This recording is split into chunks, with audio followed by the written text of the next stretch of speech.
Tengo el honor de presentar en este momento al doctor Santiago Acosta Aide, rector de la Universidad Técnica Particular de Loja, con el tema ¿Qué es el hombre? Definiciones y problemas ante el hecho humano.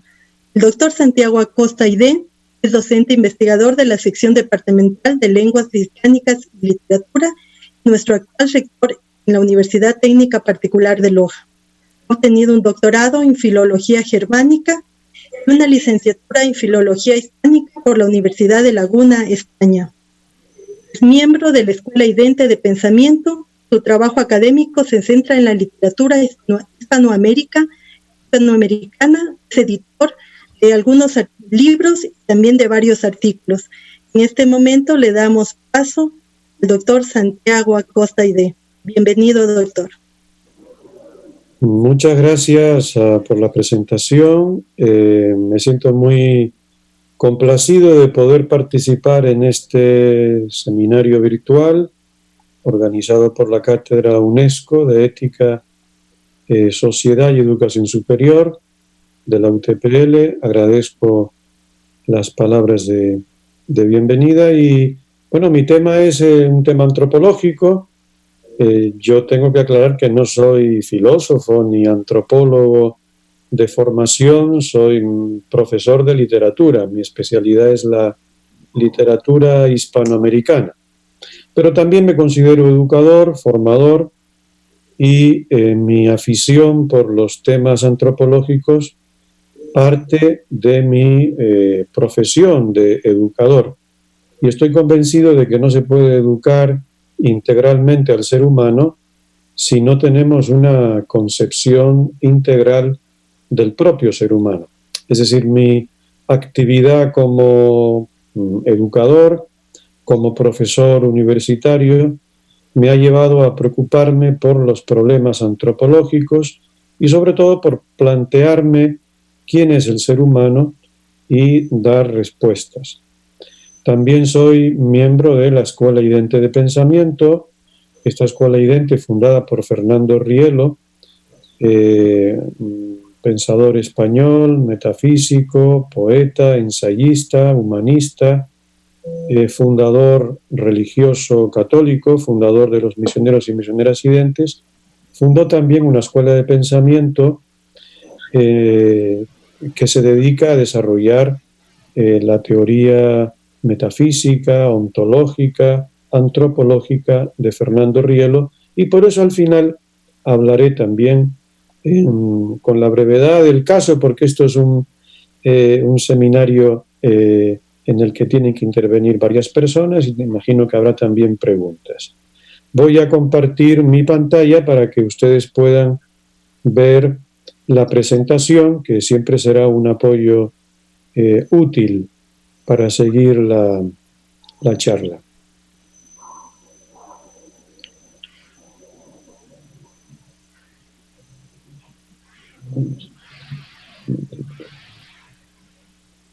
Bueno, espero que se vea la pantalla.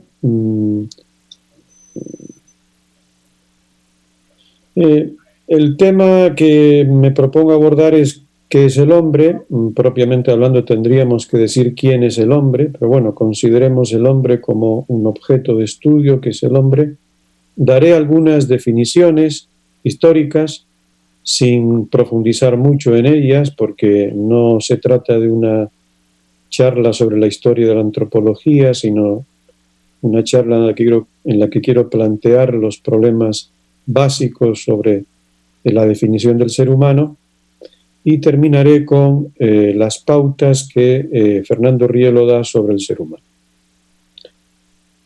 Creo que es importante comenzar planteándonos en qué época vivimos, desde el punto de vista no solo filosófico, académico, sino también social. En el año 2004 hubo un libro que se convirtió en un éxito de ventas de Ralph Keyes, un norteamericano, que se llamaba La era de la posverdad. Se considera que este libro es un hito para explicarnos uno de los rasgos de nuestra sociedad, que Ralph Keyes explica en su libro, y es el poco aprecio que hay hoy por la verdad, en el sentido social, en el sentido de las relaciones humanas. Es decir, vivimos en una sociedad en la que se miente con mucha frecuencia, se miente en todos los ámbitos, en el ámbito académico, en el ámbito de las relaciones humanas, en el ámbito político, en el ámbito de la investigación. Es decir, la mentira se ve como algo aceptable, tolerable, justificable, y no hay un aprecio por la verdad. Esto ha conducido a una actitud que es la actitud de la sospecha. Como la mentira está tan extendida, es tan corriente, es tan común, pues los seres humanos ya no damos fácilmente el beneficio de la duda a los demás, el beneficio de pensar que lo que dicen es cierto, sino que más bien nos ponemos en una actitud de sospecha de que se nos miente. Esto tiene unas consecuencias muy negativas en las relaciones humanas, porque el ser humano está psicológicamente y mentalmente preparado para creer, no para sospechar, ni para plantearse que todo lo que le dicen es falso. Entonces, esto tiene, como digo, repercusiones psicológicas. En el ámbito intelectual, de algún modo, también se ha instalado esta época de la posverdad. ¿En qué sentido? En el sentido de que ya los académicos, los intelectuales, los investigadores, los pensadores, ya no se plantean que la verdad sea un objetivo. Esto que decimos en la universidad, buscar la verdad. Eso ya no es un objetivo, la verdad no interesa, es más, la verdad es sospechosa, ¿no? Quien se plantee que proponga verdades, pues se considera un dogmático, un intolerante, una persona inflexible, cerrada, o esto tiene también un ámbito en lo comunicacional, ¿no? Pues no interesa la verdad desde el punto de vista informativo, sino lo que interesa es crear tendencias, influir. Las definiciones en el ámbito académico, regreso al académico, desaparecen, ya no se definen las cosas, las definiciones son sospechosas porque se consideran que es como una forma de congelar la realidad, y la realidad pues está cambiando, todo cambia constantemente, todo muta, estamos en una transformación vertiginosa de la realidad, y por tanto los referentes no se mantienen, no es posible definir algo. Está de moda el no tener convicciones porque tienen un cierto tufo a dogmatismo. Sin embargo, tiene mucho prestigio dudar, ¿no? El presentarse dudando de todo, hasta de uno mismo, dudar de las propias ideas, convicciones, el pretender que uno no se propone transmitir ninguna certeza, ¿no? El intentar transmitir una certeza, pues ya es motivo para sospechar de alguien, ¿no? Y lo propio hoy es hacer preguntas, no tanto dar respuestas, porque todo está en el mismo ámbito, se sospecha de la verdad. Este es el ámbito en el que estamos. Por eso la pregunta de quién es el hombre, pues es una pregunta compleja el intentar responderla en este ambiente de hoy, ¿no? Sin embargo, todos, creo, tenemos una idea de quién es el ser humano. Todos nos preguntamos quiénes somos, quién es el ser humano, quién es el hombre, de dónde viene, a dónde va. Incluso los que son partidarios del relativismo, de decir que no hay verdades, que todo es relativo, que todo depende del contexto, de las circunstancias, que dos cosas opuestas pueden ser verdaderas en distintos contextos, hasta que quien propone el relativismo como forma de aproximación a la realidad, está haciendo una afirmación y está sosteniendo un concepto de ser humano y de realidad. La incertidumbre, por lo mismo, es también una forma de afirmar. Decir que todo es incierto es por lo menos pretender que uno tiene una certeza, la certeza de lo incierto, la certeza de que todo es ambiguo, y todo es contingente y complejo. Que no dudo que exista la complejidad y la incertidumbre, pero convertir eso en paradigma epistemológico es lo que discuto. Creo que lo honrado intelectualmente es clarificar nuestras propuestas. Voy a ir un poco más rápido porque veo que el tiempo empieza a correr. Aquí una cita de José Luis Cañas, donde dice que no podemos educar si no tenemos un modelo antropológico previo. Estoy completamente de acuerdo con mi amigo José Luis Cañas, un profesor de filosofía de la Universidad Autónoma de Madrid.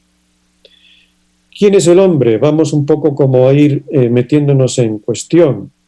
Es una pregunta básica para las ciencias humanas que tratan del hombre. Es también una pregunta básica para el ser humano como sujeto.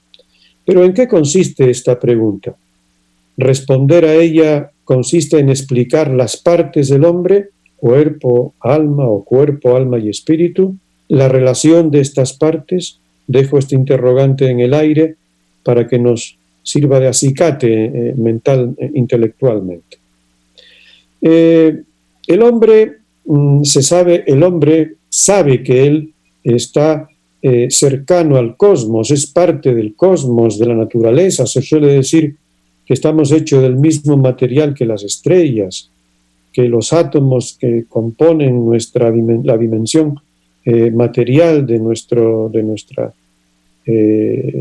ser, pues se han fraguado en esos grandes hornos que son las estrellas, ¿no?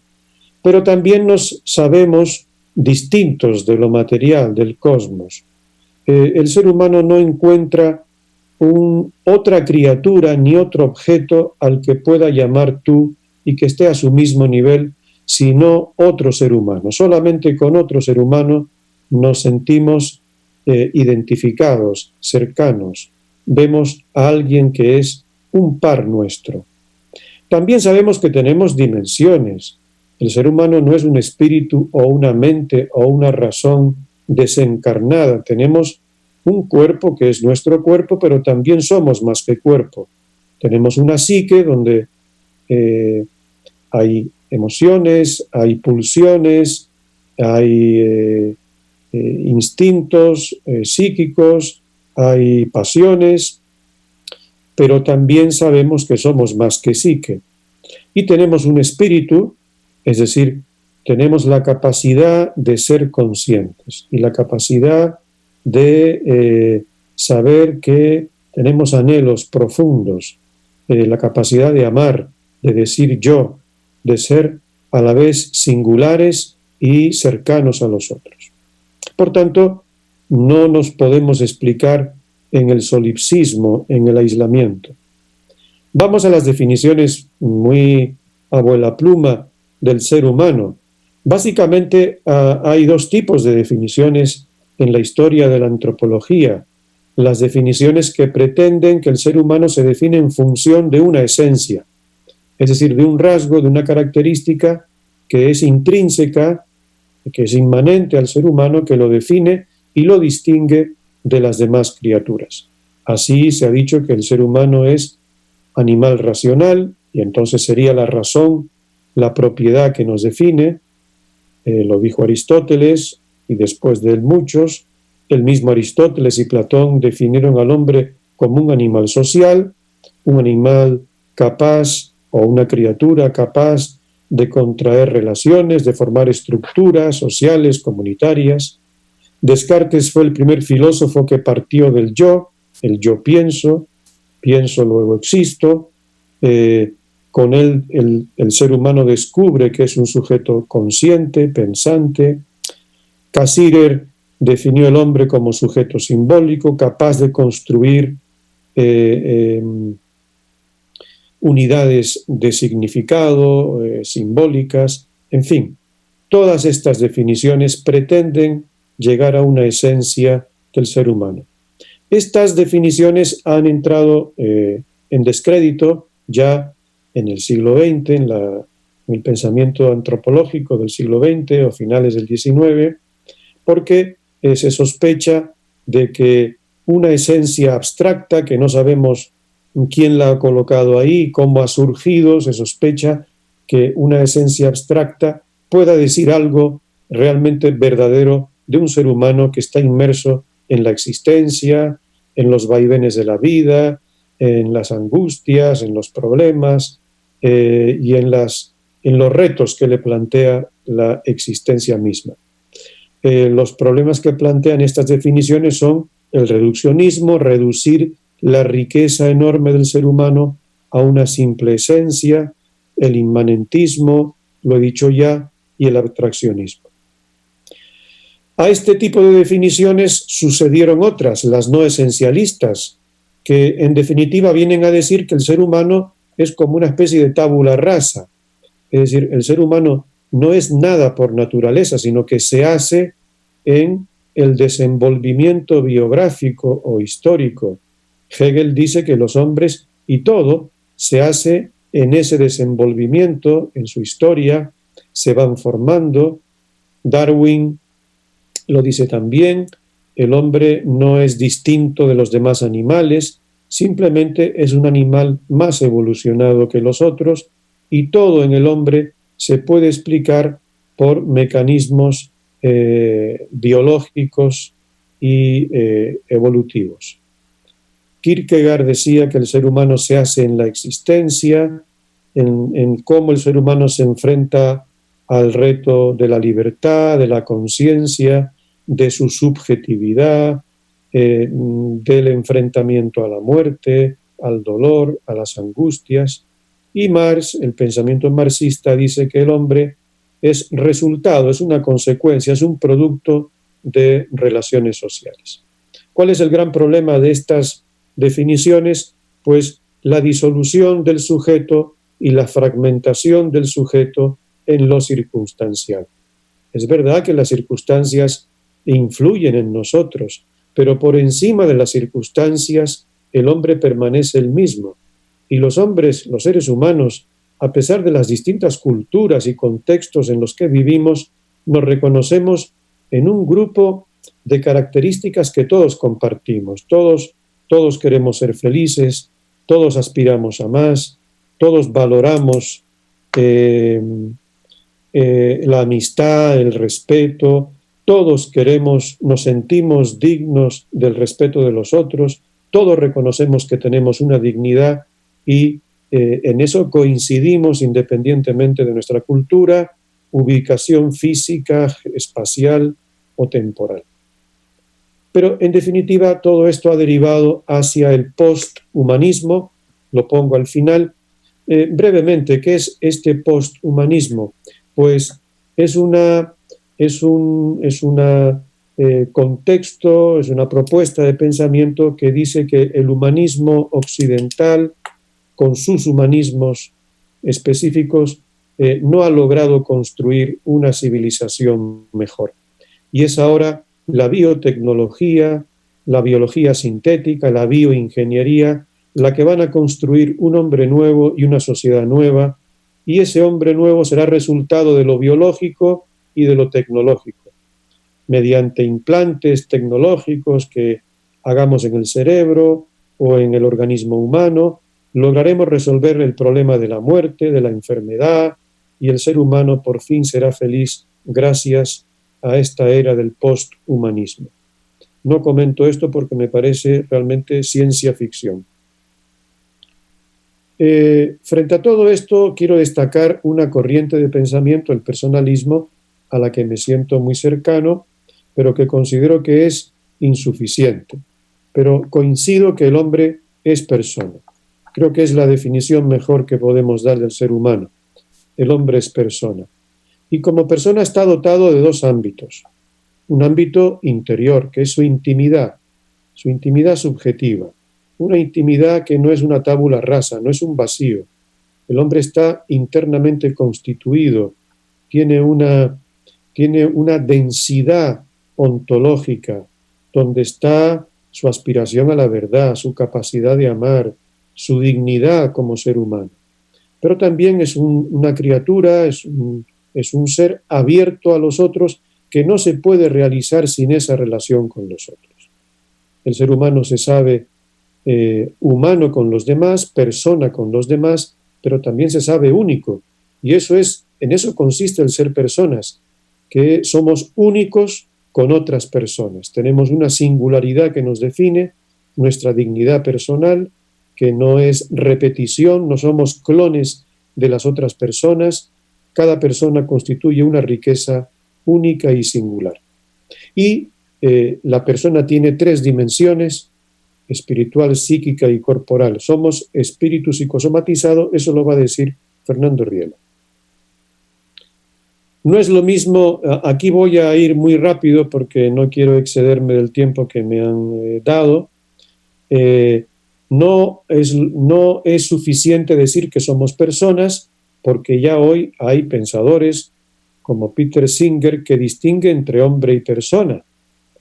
Yo estoy de acuerdo en que hay personas que no son hombres. Por ejemplo, en teología se habla de personas divinas, pues hay personas, las personas divinas, los que sean creyentes saben que las personas divinas son personas. En la Trinidad hay 3 personas, un solo Dios. Bueno, personas divinas que no son hombres, no son personas humanas. Pero en principio todos hemos creído que no hay hombres que no sean personas. Somos personas desde la concepción, pero ya hay quienes, como Peter Singer, hablan de que ser persona o que persona y ser humano son 2 cosas distintas. Para él, ser humano es ser miembro de una especie, la especie Homo sapiens. Pero ser persona comporta algo más. Ser persona comporta, según él,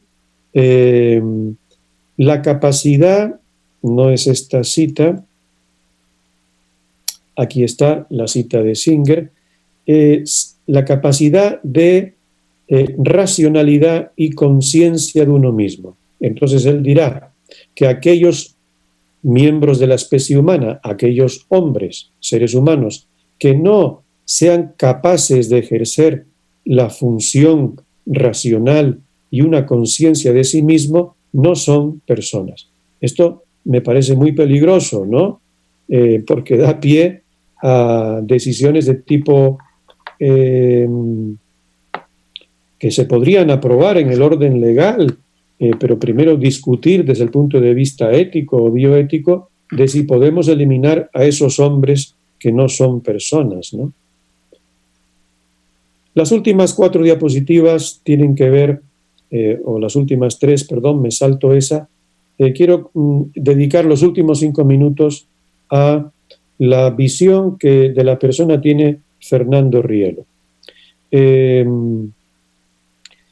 Para Fernando Rielo, la persona es la máxima expresión del ser. Explico. No hay ningún ser que sea más que persona. La persona es, como si dijéramos, lo máximo que podemos decir de una criatura. Que es persona, es una criatura que se ha desarrollado desde el punto de vista ontológico al máximo, ¿no? Sin embargo, Rielo también dice que no podemos ser personas sino entre personas, y que la persona no se define por sí misma. La persona no surge por generación espontánea, diría yo. Esta es la crítica que yo hago al personalismo. El personalismo dice, los seres humanos somos personas, los seres humanos tenemos una dignidad, el ser humano tiene una intimidad, una espiritualidad, una dimensión psíquica, corporal, somos capaces de abrirnos a los demás por la comunicación, etc. Pero no explica por qué somos personas.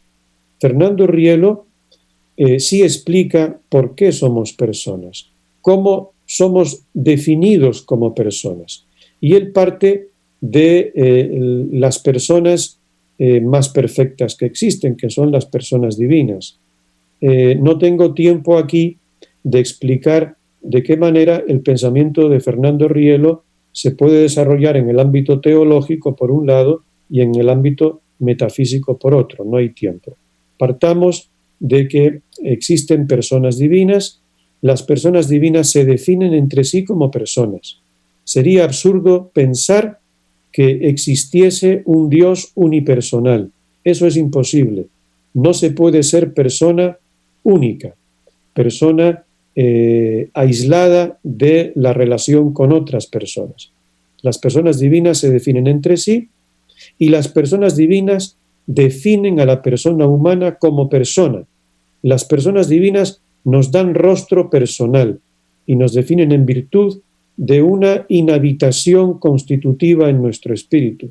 Inhabitan nuestro espíritu en virtud de la divina presencia constitutiva en un espíritu que crea.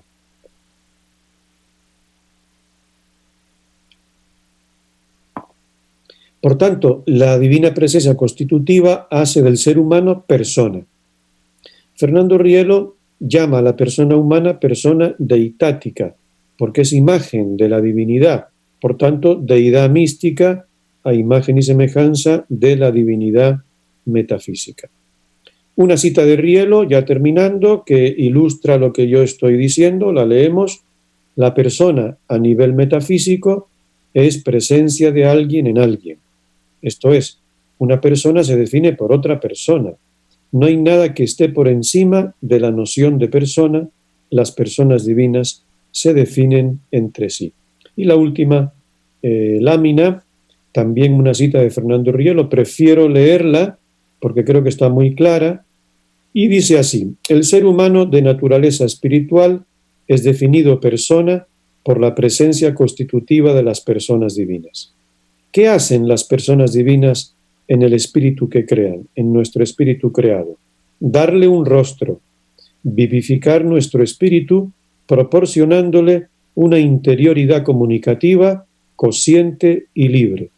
Las personas divinas se hacen presentes, se personifican en nuestro espíritu, hacen de él una personificación, es decir, una prosopopeia ontológica o mística. Sé que voy a dejar de compartir pantalla, sé que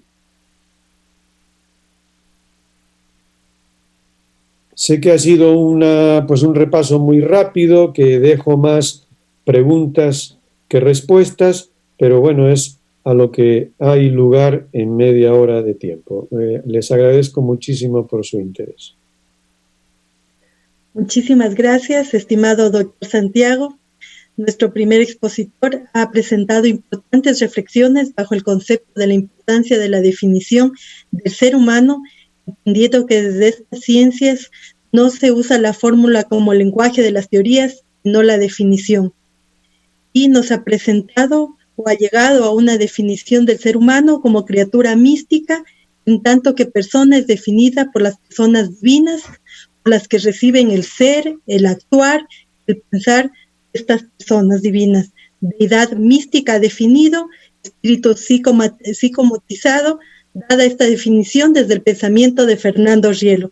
Muchísimas gracias, y como él ha mencionado, pues ya están llegando las preguntas, las cuales estamos receptando para el espacio del coloquio. Agradecemos nuevamente, estimado doctor Santiago,